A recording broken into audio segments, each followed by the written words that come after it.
we will discuss one case. A young 28-year male patient presented with history of recurrent convulsions since last 2 weeks. Patient had been referred for MRI scan.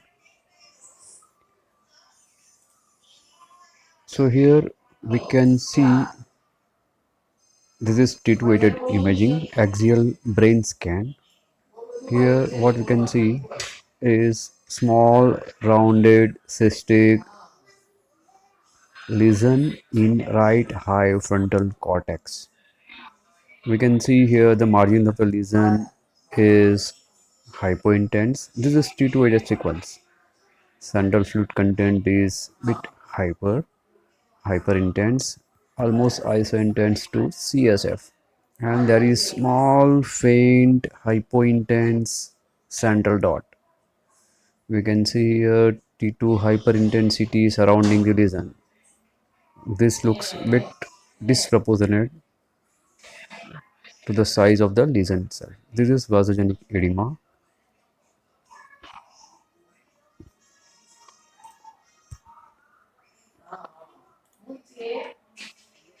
And we are scrolling. This is again central dot appearance.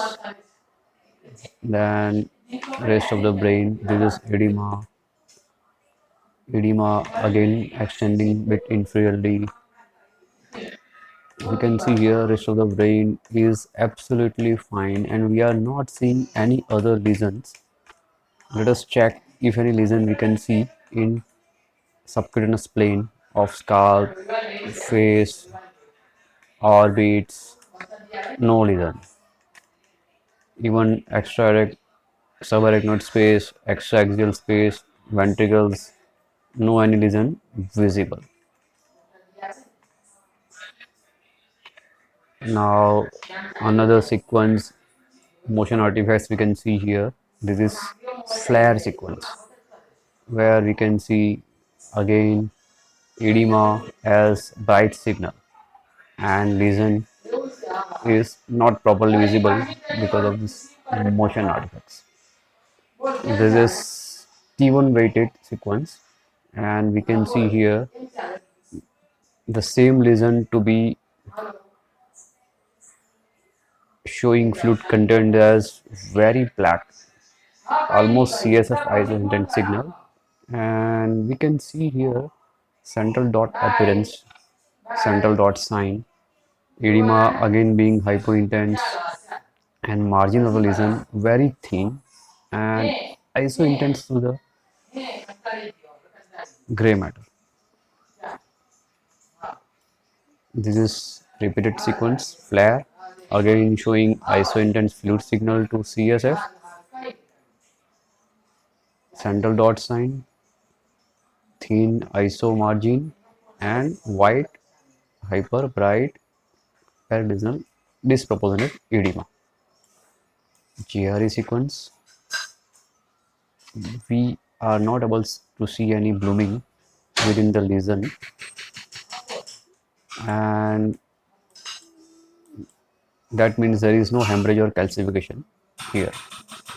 You can see here neurovenous sinuses do not show any abnormal signal. These are normal finding. Globus pallidi, some mineral deposition. This is sagittal. Again we can see lesion here located with thin, fairly sharp margin, hypointense on T2. And this is CSF signal in the central fluid content. No diffusion restriction. And ADC for the lesion does not show hypointensity. So this is a classical case of neurocysticercosis. So basically neurocysticercosis is a type of CNS infection, neuro for CNS, cysticercosis that is for Tinea solium, that is pork tapeworm. Usually it is endemic in most low-income countries where peaks are raised. And this form of cysticercosis causes most of the times seizures. And usually young adults are sim- affected without any gender or race predilection. Interval time between the point of infection and onset of symptoms vary from 1 year to 30 years as per few studies. Seizure is not the only presentation, though it is most common. Other uncommon presentations may be headaches, altered mental status, some sort of neurological deficits. Hydrocephalus also may develop in some cases, and if cysticercosis are present in third or fourth ventricle, that may cause Bruns syndrome, BRUNS syndrome. CSF serology may be advised in few cases where the diagnosis is uncertain, particularly when the lesion is in intraventricular or subarachnoid space. And in that case, with hydrocephalus, patient may be having complaints of severe headache, vertigo, vomiting, likewise. Now we discuss about stages of neurocystic sarcosis. There are four main stages.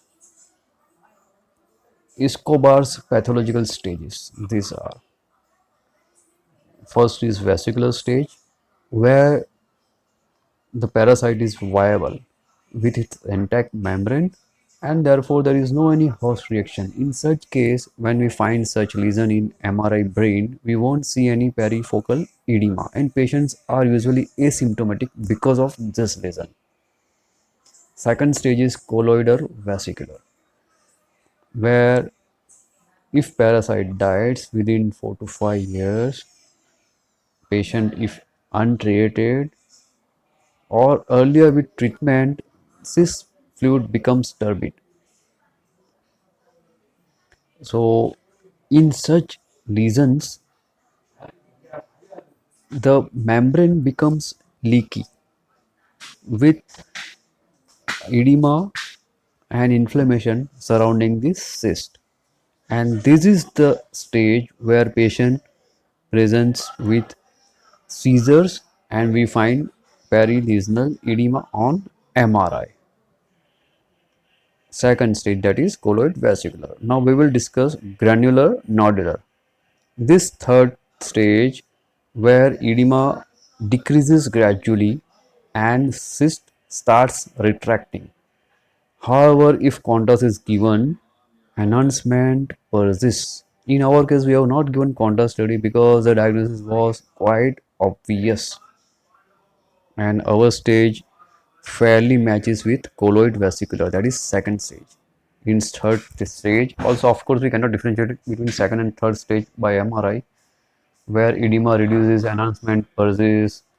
Here, because patient is presented most likely to be second or third stage, our case. And fourth stage is nodular calcified. We won't see edema, the lesion being calcified, and there won't be any enhancement. This is rather a healed lesion.